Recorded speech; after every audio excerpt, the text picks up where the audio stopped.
Above my kitchen sink I've hung a pothos plant, and pothos plants can be replicated, they can be propagated, so I'm going to show you how to do it. So the first step is find a branch that has a long enough bit, and take some sharp scissors and cut it.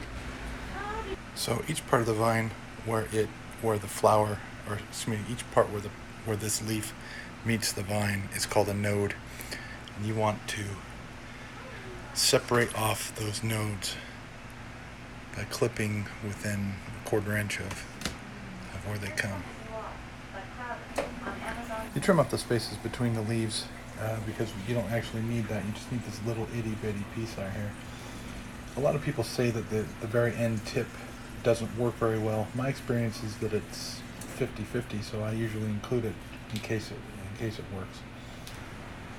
My next step is to put those items into a glass jar. In this case, my laser cut containers I got from the thrift store.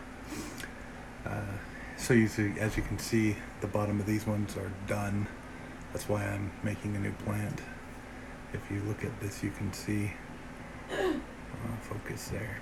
There's a little white root coming out of the bottom of these plants. That means they're ready to go.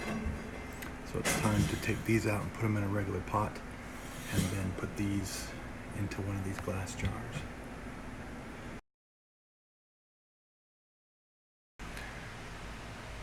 I love these pots I got from the thrift store. They're not actually pots.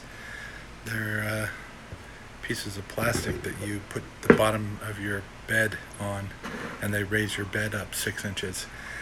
But the thrift store had a dozen of them, and when I first saw them, I saw them in the other position, and I thought, that's a cheap pot, because they were 50 cents each. So I bought a whole bunch of them, and I had to drill some holes in the bottom so that they would drain. But that's what my plants are going into. They have this nice, I won't be able to see it, but there's a nice wood grain pattern on the side. And let me pop up my new plant.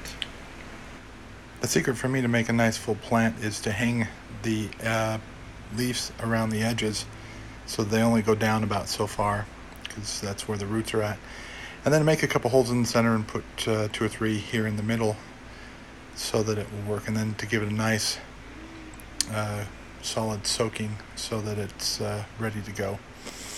So I have one more to pot up, but that's the process of